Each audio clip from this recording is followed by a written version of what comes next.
Hey guys, it's Luca, and in today's video, I'll be making Freddy Krueger's Claw. This video is severely delayed because I was sick and lost my voice, and my birthday was on the 14th. I am now very old. I picked this glove, one, because it was on sale, and I like the buttons. They're cute. For my filament, I'll be using wood filament, and I don't have a lot left. You can see the roll has been through some things since this video. I did buy new filament, and it's not wood filament for the first time in a very long time.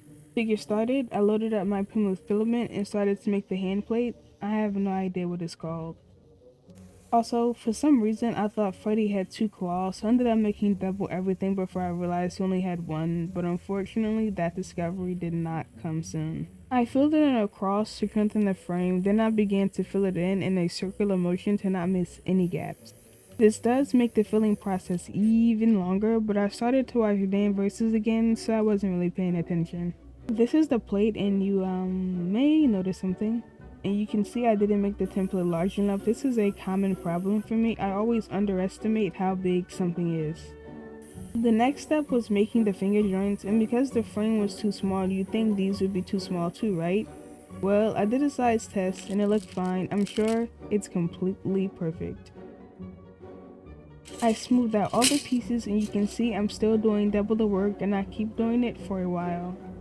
Now the hard part was bending the finger pieces. This was because I had to heat them up, and heat is hot, so I burnt my hand. I tried many different ways to do this, and the best way I found was to use my mic stand and wrap it around that. And they didn't fit at all. Who's surprised? So I had to smooth them out again and make them larger on the template.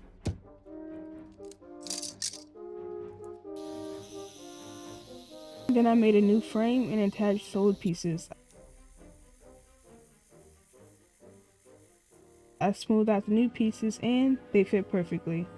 To make the joint smooth, I'll be poking a hole through the corners of both pieces and putting filament through. Then I melted the filament on both sides to hold both of the pieces together.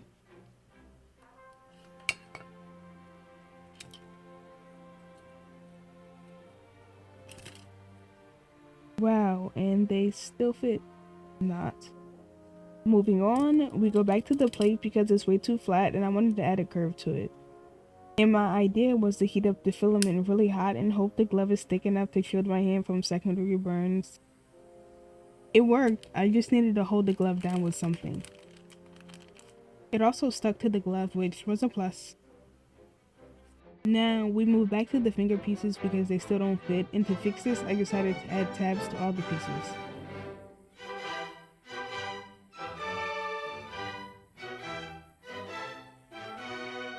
Once I was done making the tabs, I used my Clover Mini iron to smooth them out.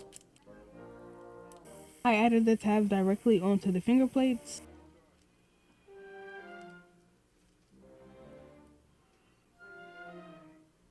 Then I fixed it up so it was more like a square. I followed these steps for the rest of the pieces. We move back to the gloves, and now I have scissors, and that's because I have to remove the fabric to make space for my fingers.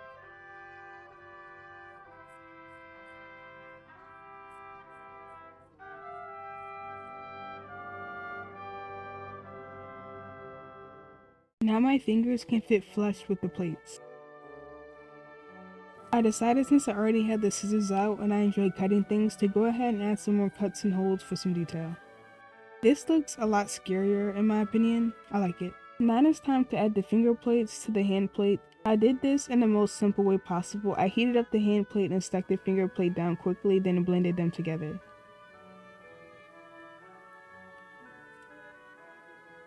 To be able to move the fingers, I needed these straps so I can pull them down. To do this, I used the same elastic band from my Jason video.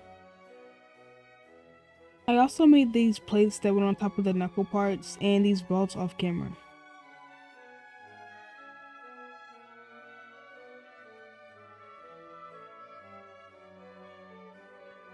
Next up were the blades, and I did remember to size up the template so they fit. I'm using this clear filament a lot, and that's because I completely ran out of wood filament. Using this filament is incredibly difficult because it's hard to see something to smooth out correctly. I already decided not to sand this project at all because I figured once I smoothed it out, I get a lot of detail in the finished product and it would look better, especially when I painted it. And thankfully it worked out because honestly I was not going to come back and fix it. So when it was time to smooth out the blades, I went incredibly slow. Then once I was fine with that, I decided to shape up the blade so it looks more like a blade and less like whatever this is.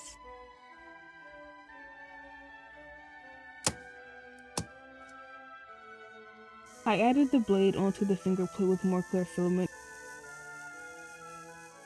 and to give it the appearance of welds, I added some balls of filament, which then got smoothed down with my Clover mini iron, and I think it kinda worked. The mobility of the joints is amazing considering this is just a thin piece of filament. But it's time to paint. I primed it white and I decided to paint the blades first with this pearl black metallic paint. I figured if I messed up, this was pretty easy to cover up. Next was the base plate and the fingers, which got painted this nutmeg brown.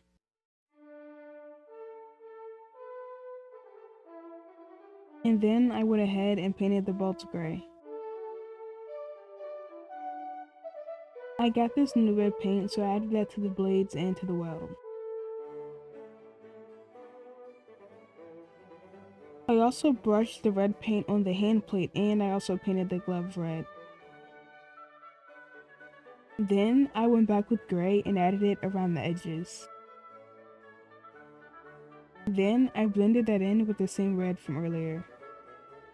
The last step was to do a black wash. I mixed black paint with water, let it soak into all the cracks, and removed it with paper towel.